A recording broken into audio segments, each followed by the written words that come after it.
In the code snippet on the left, we have three scopes. We have a global scope, we have a scope here, and we have global, and we have two blocks, I guess we should say. We have this block here, and we have this block inside here.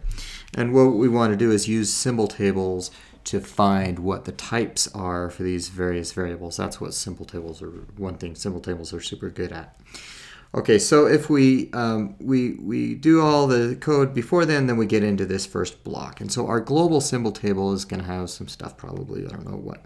But when we enter this block and we parse it, we're going to create a new symbol table.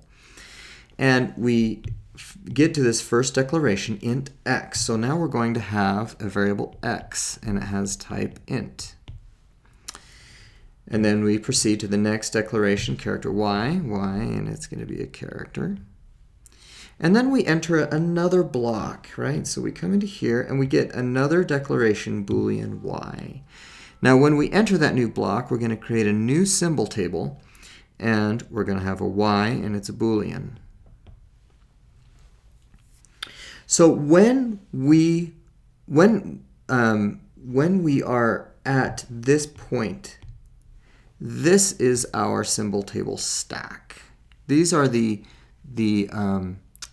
applicable symbol tables. I think applicable is the word that the book uses.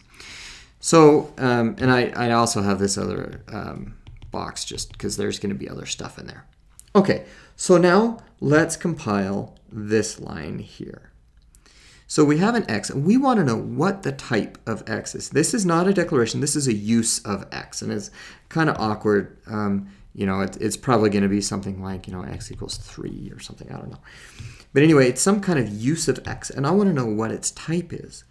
So I'm going to go to my first symbol table, or my most local symbol table, which is this one. This was created when we entered in this block. And I look for x, and there's no x. So I go up in my symbol table stack, or down, depending on how you look at it, and I look for x, and here it is, and it's an integer. And so now I know that x is an integer. Okay, let's look at the next line. We have a y. We're going to look at our most local symbol table. There's the y, and it's a boolean. So we can say y is a boolean. Now, here we exit the block. And so we're going to leave that scope where this particular y is declared. And so our new local scope is here. So when we are compiling this line, this is our most local symbol table, and we will walk up the stack that direction. So now we look at x. We find it in the symbol table. It's an integer. And we look at y. It's in the most local symbol table, and it's a character.